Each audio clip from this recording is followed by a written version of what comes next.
পাকিস্তানি হানাদারদের সহযোগী হিসেবে ছিল, তাদের অধিকাংশ লোকজন ছিল আওয়ামী লীগের।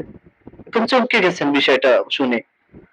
বিশ্বাস করেন, এটা আমিও বিশ্বাস করতাম না। যখন দেখলাম আওয়ামী লীগ সরকার ক্ষমতায়, শেখ মুজিবের মেয়ে তিনি প্রধানমন্ত্রী, তার আমলে যখন রাজাকারদের তালিকা প্রকাশ করা হলো, তখন কি জামাত রাজাকারদের তালিকার প্রধান দল হিসেবে ছিল নাকি অন্য কেউ? হ্যাঁ, অন্য কেউ। কোন দল?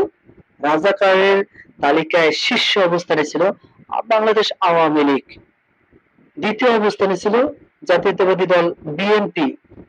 আর তৃতীয় অবস্থানে ছিল ৩৭ জন রাজাকারের সংখ্যা নিয়ে জামাত ইসলামী।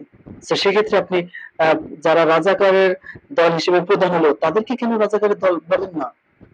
তাহলে বিএনপি যে রাজাকারের তালিকা প্রকাশে দ্বিতীয় হইলো, তাহলে কেন তাদেরকে রাজাকারের দল বলবেন না?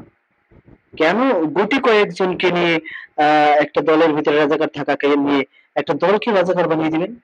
এটা আসলে আহ ঠিক না। সুতরাং কোন দলকে রাজাকার বলার আগে রাজাকারদের যে তালিকা প্রকাশ হয়েছে সেটাকে নিয়ে একটু গবেষণা করুন, চিন্তা করুন, রিভিউ করুন, দেখুন কোন দল রাজাকারদের দলের শীর্ষে অবস্থান আছে।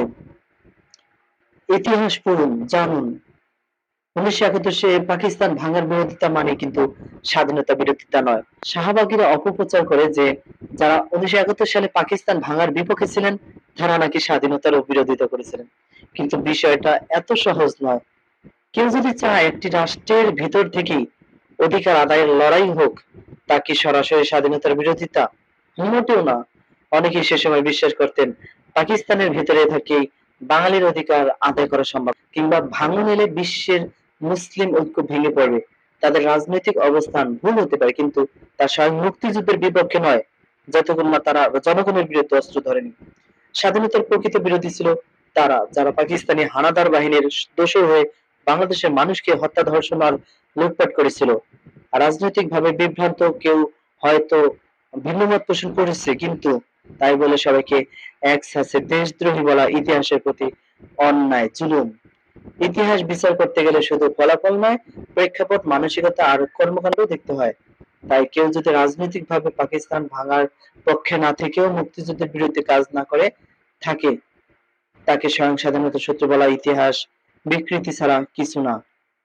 Aminul Islam, AI media.